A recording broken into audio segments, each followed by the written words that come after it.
Что вам приходит на ум, когда кто-то упоминает протез? Бионическая рука, железный крюк или, может, деревянная нога? Образ пирата с крюком и деревяшкой знаком всем, но никто бы и не подумал, что его крюк до сих пор остается более практичным, чем современные электроруки. Капитан Крюк, зловещий и очень ловкий, умудрялся фехтовать своим протезом и даже бодро грести им, уплывая от крокодила. Хотя это, безусловно, художественное преувеличение, история протезов знает как простые подпорки и крюки, так и современные суперноги, обогнавшие саму природу. До появления антибиотиков в 20 веке любое серьезное ранение почти гарантированно приводило к инфекции. Единственным способом спасти жизнь раненому была немедленная ампутация. Врачи оперировали всего несколько минут, чтобы больной не испытал болевой шок. Когда тело испытывает сильную боль, сосуды быстро сжимаются, направляя кровь к жизненно важным органам, а затем также быстро расширяются, обрушивая давление ниже минимума и приводя к стремительной гибели. Если после такого лечения человек оставался жив, он все же больше не мог соревноваться в беге со своим соседом по утрам. Самый первый протез, известный на сегодняшний день, был создан около 3000 лет назад в Древнем Египте. Для египтян было важно иметь целое тело, чтобы после смерти не только душа, но и все части тела остались в загробной жизни. Особенно это было важно тем, кто мог себе это позволить. Одна знатная египтянка потеряла большой палец ноги, вероятно из-за атеросклероза, которым она страдала. Казалось бы, что такое один палец на ноге? Но лишиться его значит лишиться нормальной ходьбы, ведь он больше других отвечает за устойчивость. Человек начинает хромать, напрягает мышцы, пытаясь компенсировать вес тела, и в результате совсем незнатно шатается из стороны в сторону. Помимо этого, именно египтянам большой палец был критически важен, поскольку без него было невозможно носить сандалии, традиционную обувь Египта. Ремешок сандалий проходил как раз между первым и вторым пальцами, и при отсутствии одного из них ремню было попросту не за что держаться. Поэтому, ни минуты не сомневаясь, она заказала у придворного мастера то не знаю что и так не знаю как. Тогда не то что массовых, даже индивидуальных протезов попросту еще не научились делать. Но мастер справился. Так появился первый протез, который сейчас хранится в коллекции Египетского национального музея в Каире. Протез состоит из 3 деревянных частей, скрепленных кожаными ремнями. В дереве просверлено отверстие для шнуровки, за счет которой он держался на стопе. Даже первый протез смог решить сразу 3 проблемы: вернуть ходьбу, позволить носить обувь и вернуть внешний вид. При этом мастер не только изготовил его, но и, говоря современным языком, ввел гарантийное обслуживание. По мере жизни протез минимум дважды переделывали и подгоняли, чтобы он менялся вместе со своей хозяйкой.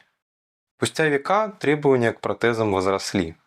Искусственные части тела теперь должны были не только заменять утраченное, но и тщательно прятать от чужих глаз, ведь люди считали увечья чем-то редким и постыдным. Богатые англичане с протезами в XIX веке просто не могли себе позволить появиться в высшем обществе с грубой деревянной опорой. Они заказывали сразу несколько искусственных конечностей. Были так называемые будничные ноги. Прочные, тяжелые, предназначенные для ходьбы по грязи или работы. И существовали воскресные ноги, Sunday legs. Изящные, сделанные из дорогого легкого дерева, обтянутые тончайшей кожей, со сложными бесшумными шарнирами, насколько они вообще могли быть бесшумными. Обычные протезы громко стучали при ходьбе по паркету залов, почти как небольшая лошадь, цокающая по мостовой, которую почему-то пустили в высший свет.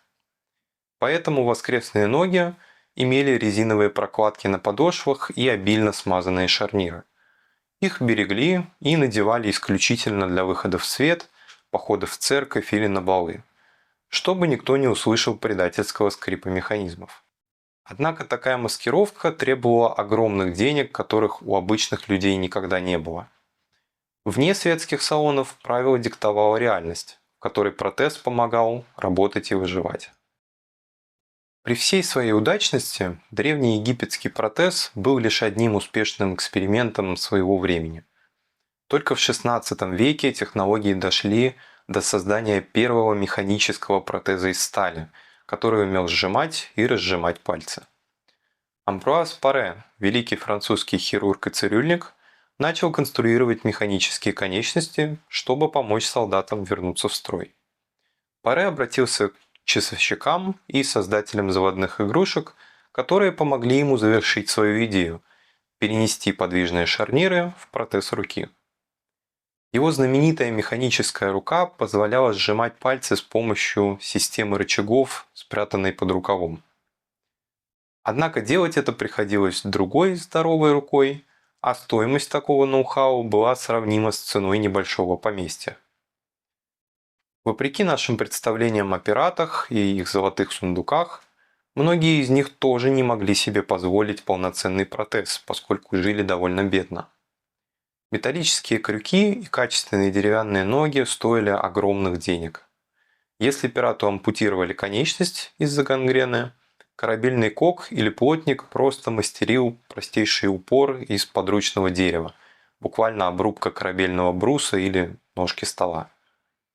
Большинство выживших пиратов с инвалидностью вообще не возвращались к грабежам, а оседали на суше, так как с плохими деревяшками удержаться на качающейся палубе во время шторма было практически невозможно. В мирное время люди тоже теряли конечности из-за травмы, обморожения или потому что технику безопасности еще никто не знал.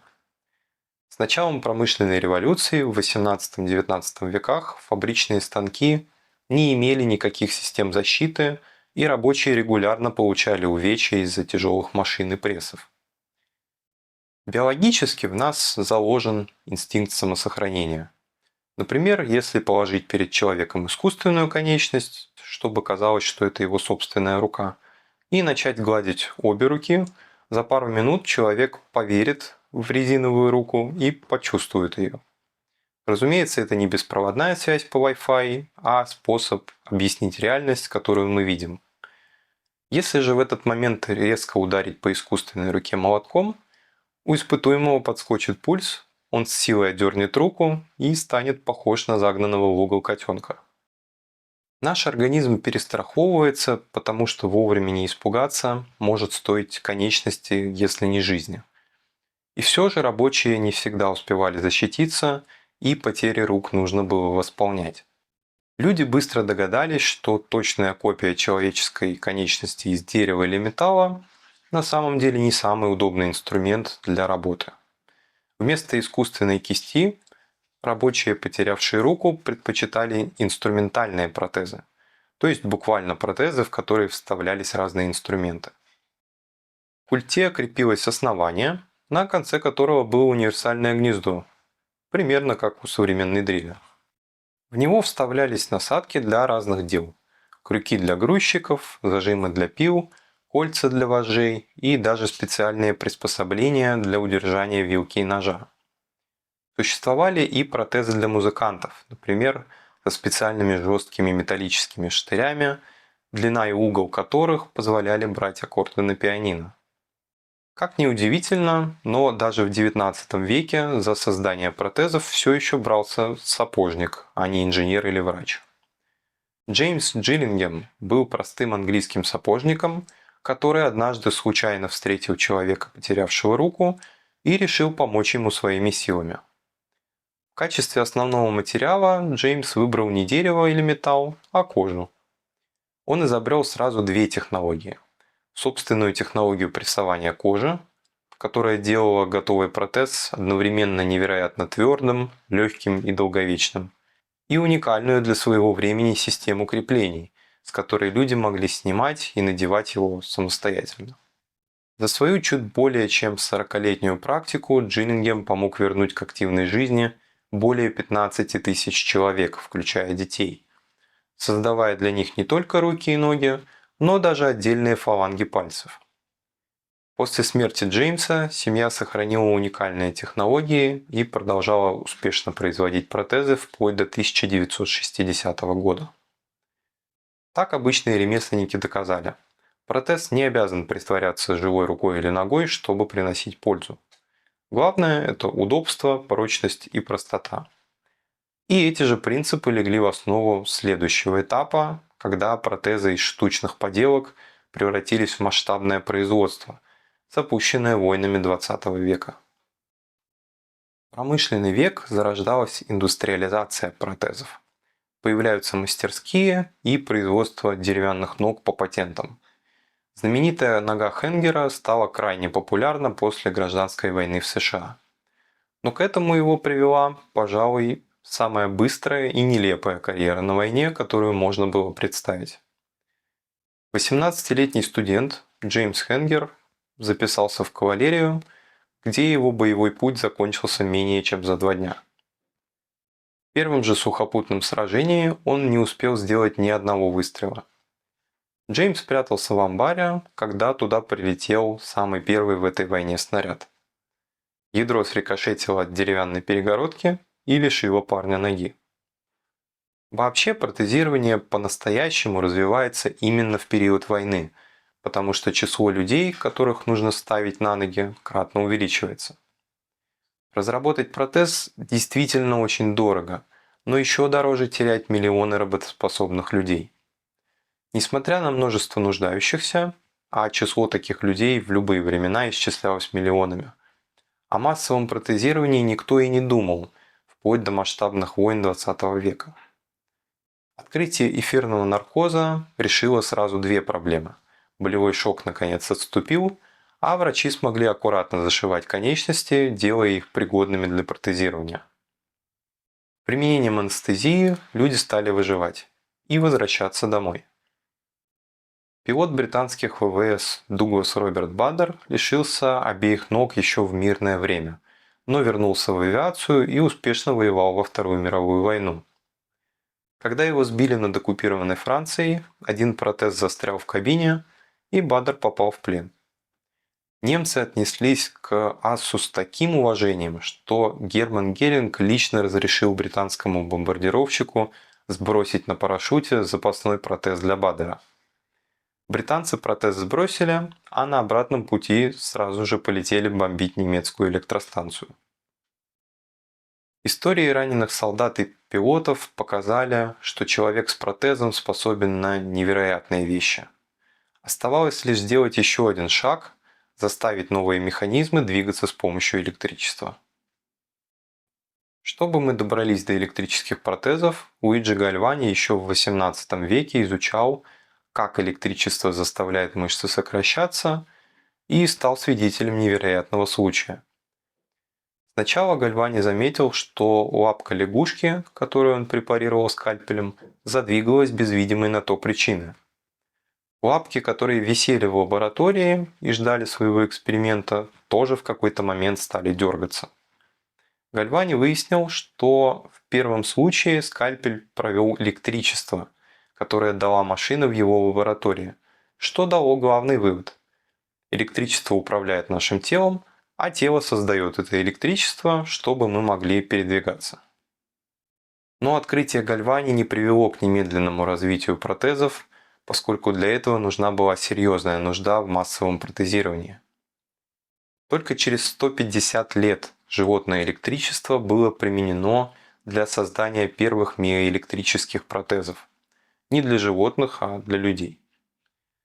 В послевоенные 50-е годы ученые всерьез заговорили об использовании сигналов мышц для управления протезами. И уже в 60-х советские и западные ученые создали первые коммерчески успешные бионические руки. Тем не менее, проблем с такими протезами немало.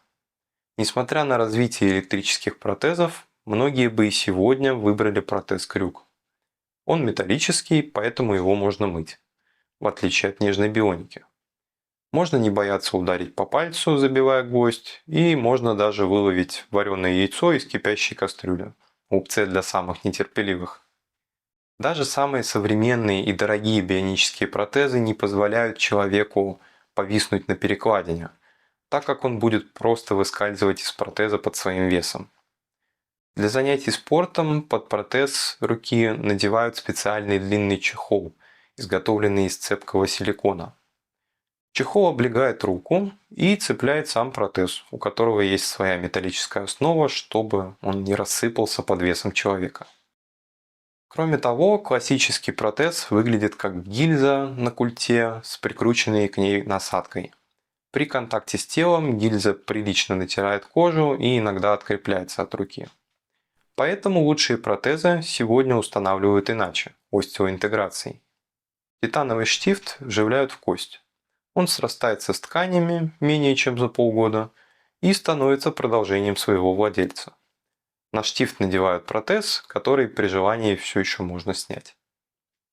Именно этот переход от отдельной запчасти к полному прирастанию заставил нас переосмыслить границу между живым телом и холодным металлом.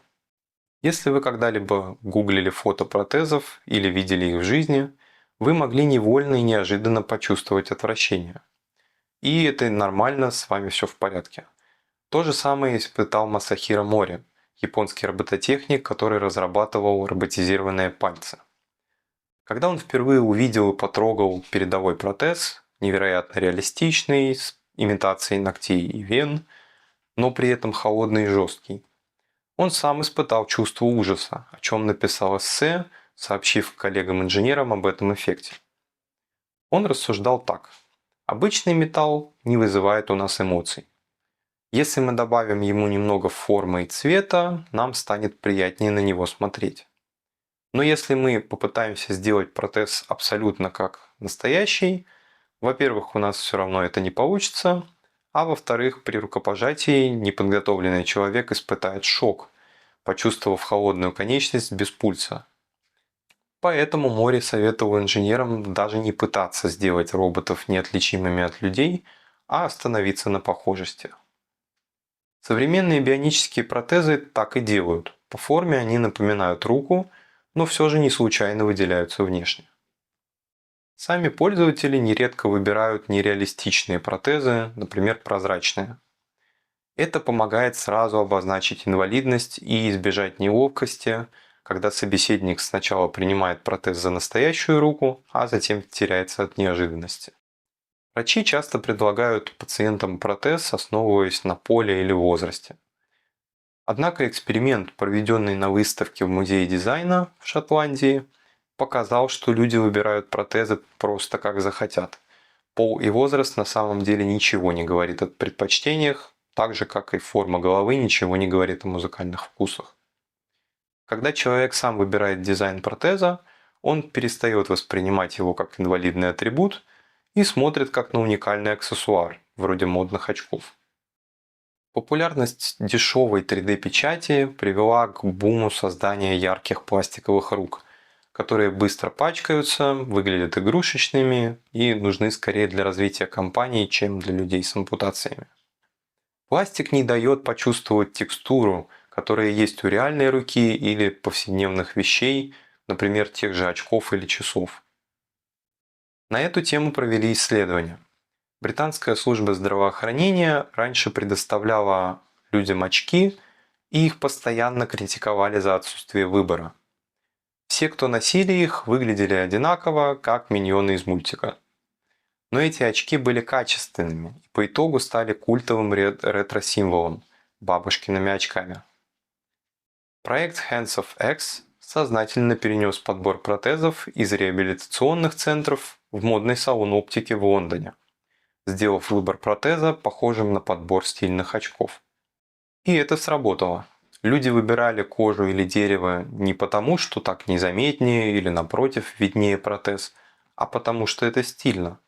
Внимание прохожих и самих владельцев переключилось с самого факта наличия протеза на его материал и приятный внешний вид. По сути, исследователи нащупали золотую середину, когда всем сразу видно, что это не рука, но ее владелец такой же реальный человек. Людей с видимыми протезами при встрече обычно принято жалеть и неловко пытаться помочь им с их делами. Причем, чем очевиднее наличие протеза, тем больше внимания он привлекает. Но некоторые из них могли бы помочь вам. Люди с двумя протезами ног уже сейчас по праву могут считать себя уникумами. Если у такого человека есть беговые протезы, при том же уровне подготовки он будет бегать быстрее вас. Материал и форму подобрали так, что протез оказался совершеннее живой ноги. Настолько, что когда обувные гиганты вроде Nike и Adidas начали продавать супер-кроссовки с изогнутой пластиной из углеволокна, наподобие той, что удерживает паралимпийцев, обычные люди в таких кроссовках начали массово бить рекорды, из-за чего спортивные федерации пытались их запретить как допинг. Природа создала нас выносливыми, хитрыми, но медленными. Протезы в своей идее быть продолжением тела, имитирующим природные движения, подходят не только живым людям, но и пластиковым, куклам и манекенам. Современные шарнирные куклы используют систему шаровых соединений и эластичных жгутов, те же, которые используются в манекенах для художников. Сегодня, чтобы одеть манекен в магазине, вы можете подойти к нему, легким движением отщелкнуть его руку, просунуть ее в рукав в куртке и защелкнуть обратно. Тот же фокус можно провернуть и с протезом ноги. Достаточно снять ногу со штифта, поставить ее перед собой, зашнуровать на ней кроссовок и гордо вернуть ее на место, назовить всем двуногим. И на этом сверхвозможности не заканчиваются. Просто поменяв настройки протеза, человек может одномоментно вырасти или наоборот помолодеть на 10-15 см. Рост можно менять по настроению. Сегодня она блондинка ноги от ушей, а завтра, когда надоест сносить головой потолок и люстру, она уже приземленный середнячок. Такая телескопичность позволяет, например, ехать с комфортом в микроавтобусе. Там, где у других затекают бедра и упираются колени, человек с протезами может их укоротить или и вовсе снять. Особое отношение к этой теме сохраняется по сей день. Все знают о Паралимпийских играх, где спортсмены, уравненные в возможностях и ограниченные в технологиях, делают все возможное, чтобы показать свой лучший результат. Сегодня также проводят кибатлетику, в которой по сути соревнуются протезы. Трасса в кибатлетике состоит из нескольких тестовых зон, обычно от 4 до 6, имитирующих реальные жизненные ситуации. Например, нужно открыть дверь ключом, донести чашку с водой, подняться по лестнице или вкрутить лампочку. При этом важна не столько скорость, сколько результат. Баллы снимают за помощь второй рукой, неточности и другие нарушения правил. В отличие от Паралимпийских игр, участники соревнуются не в равных условиях. Одни протезы лучше других, поэтому на пьедестале рядом с именами пилотов обязательно указывают команды инженеров и разработчиков. Это звучит как фантастика, но уже в 2015 году полностью парализованная Джен Шерман успешно управляла боевым самолетом на военном авиасимуляторе и даже посадила его на палубу авианосца. За маневры отвечали те самые нейроны, которые в норме могли бы управлять ее руками, то есть она буквально подключилась напрямую, минуя руки. Такая связка позволила взглянуть на протезы под новым углом, от физической замены рук к управлению мыслью. Спасибо за просмотр и вашу активность. Подпишитесь на канал, и вы узнаете еще много интересного из истории инженерии. Это необходимо для YouTube, чтобы мой канал мог развиваться и чтобы появлялись новые истории. Всего вам доброго и до скорых встреч!